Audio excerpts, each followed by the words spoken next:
నమ శివాయ. మన పలివెల ఉమాకుప్పేశ్వర స్వామి చాలా పురాతనమైనటువంటి దేవాలయం.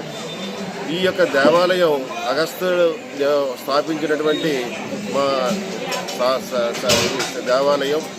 అగస్త ముని ఉమాకుప్పలింగేశ్వరుల యొక్క కళ్యాణాన్ని చూడలేకపోవడం వలన స్వామిని ప్రార్థించడం వలన పార్వతి ఉమా పార్వతులుగా ఏకపీఠంపై ఇక్కడ వెలిసినటువంటి ఆలయం ఇది.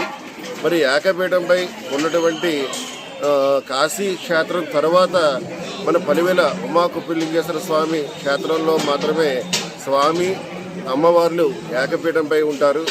మరి ఈ ఏకపీఠంపై ఉన్నటువంటి స్వామి అమ్మవార్లను చూడడానికి కార్తీక మాసం అవనివ్వండి, ఇలాగా పర్వదినాలు అవనివ్వండి, మహాశివరాత్రి అవనివ్వండి, వేలాది మంది భక్తులు స్వామిని దర్శించుకొని వారి యొక్క కోరికలు తీర్చుకుంటారు. అలాగే అమ్మవారికి స్వామివారికి అభిషేకాలు, కుంకుమ పూజలు నిత్యం ఎంతోమంది వేలాది మంది ఇక్కడికి వచ్చి చేయించుకుంటారు. అలాగే మన స్థానిక శాసనసభ్యులు బండారు సత్యానందరావు గారి యొక్క కృషితో ప్రతి సోమవారం ఇక్కడ నిత్య అన్నదానం జరుగుతుంది భక్తుల సహకారంతో. అలాగే దేవాలయాన్ని ఇంకా బాగా అభివృద్ధి చేయాలనే ఉద్దేశంతో మా స్థానిక శాసనసభ్యులు కూడా సత్యానందరావు గారు కూడా మరి కృషి చేస్తున్నారు. వారికి మా యొక్క